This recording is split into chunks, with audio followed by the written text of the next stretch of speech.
Hari ini saya menuntaskan itu dengan mendaftarkan diri lengkap sesuai pasal anggaran rumah tangga pasal 18 tentang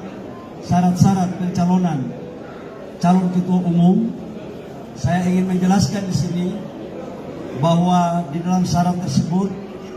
mohon maaf Pak Ketua kalau diluruskan kalau keliru, dinyatakan bahwa calon ketua umum DPP Partai Golkar itu adalah kader yang pernah menjadi pengurus DPP atau sedang menjadi pengurus DPP atau setingkat di bawahnya, atau dan minimal 5 tahun atau 1 periode. Berikut juga menyatakan bahwa calon tersebut harus minimal mendapat dukungan 30% dari total